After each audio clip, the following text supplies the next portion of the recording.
slow dissection, an unavoidable end. With the whole world dissolving into an apocalyptic, primordial abyss, your band of misfits sets out into a nightmarish land to save everything by destroying corrupted pieces of reality beneath an ancient mountain.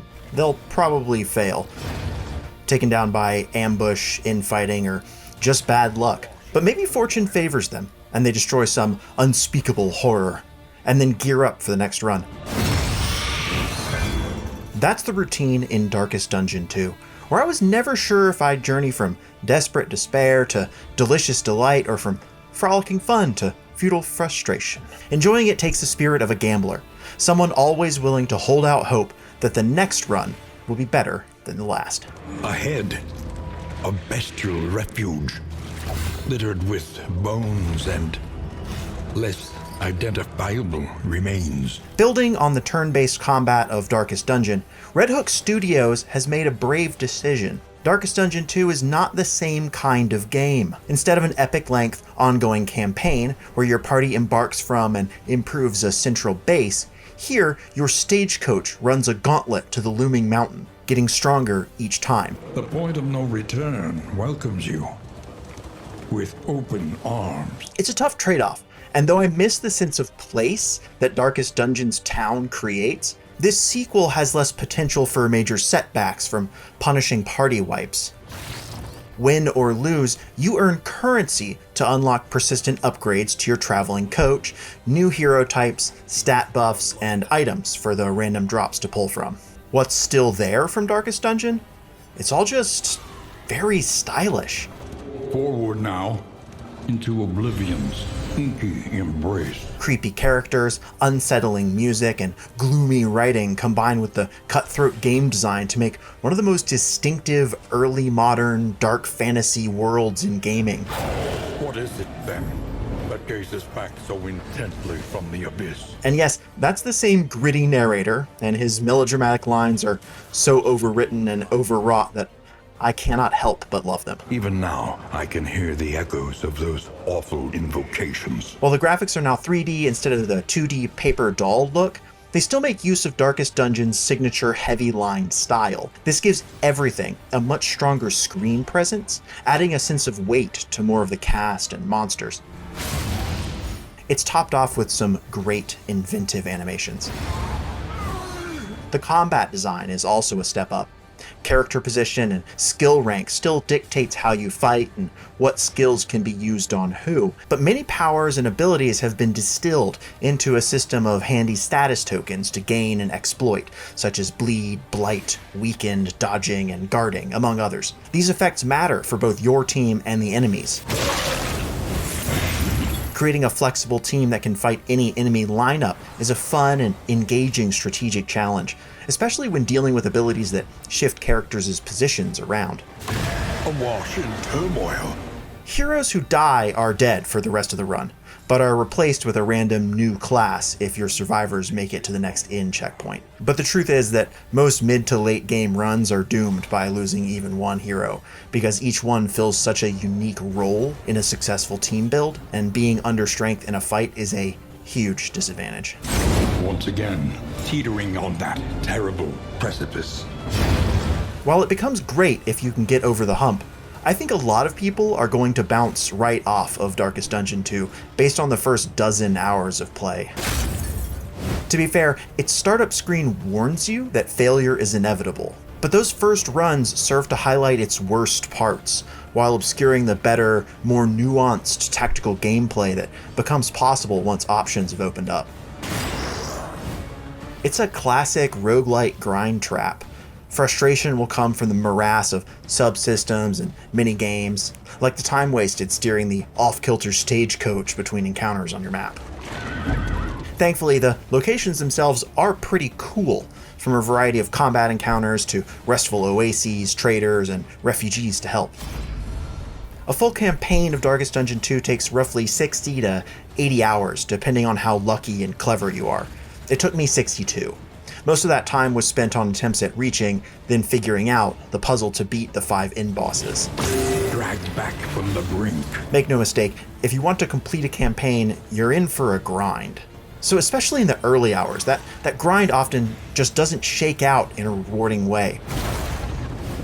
It's a given that you won't always win, but it feels bad to lose just because you didn't grind enough. You at least want a fair shake at glory.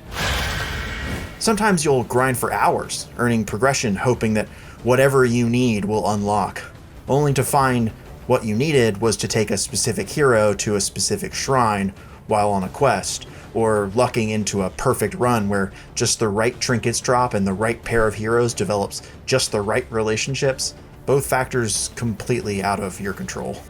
It's that emphasis on the sheer volume of random events ticking up an overwhelming mess of different meters that undermines the whole thing. Character stress, loathing, relationship scores, item pickups, events, map layout, and bonus effect chances all just serve to make so much of a single run feel like one giant roulette wheel, and you're just hoping the ball will land on the color and number you've put your money on. What brings Darkest Dungeon 2 back from the brink is when you start mastering the systems and working with what you can change rather than what you can't. That lets you turn roulette into poker. Even when the odds are stacked against you, there's an element of skill if you can muster up some bravado and count a few cards. When you do that, you can win more than you'll lose.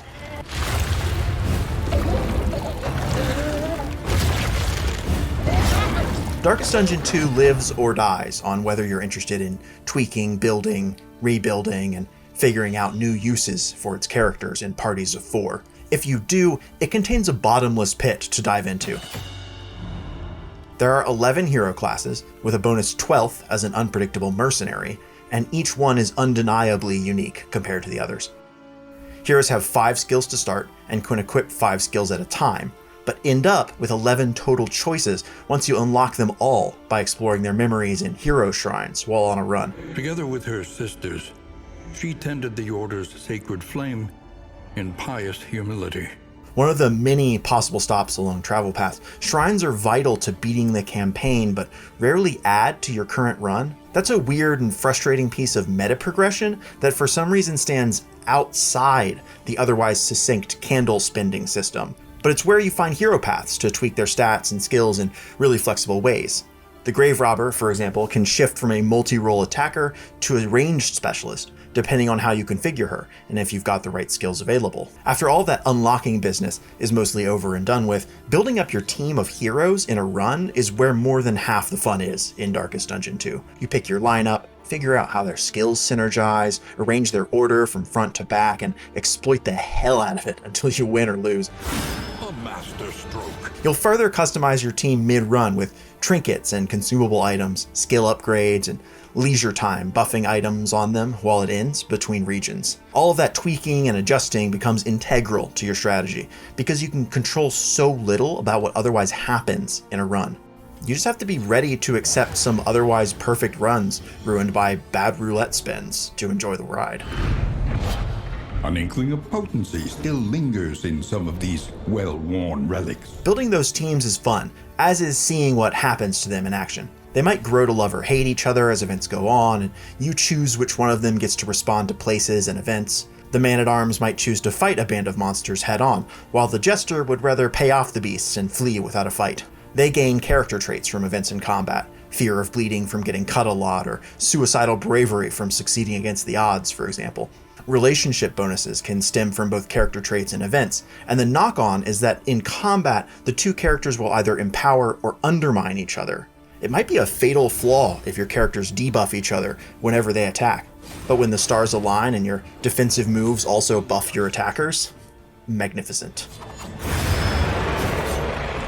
At last, the world's mind is free to remember a time before the cancerous corruption.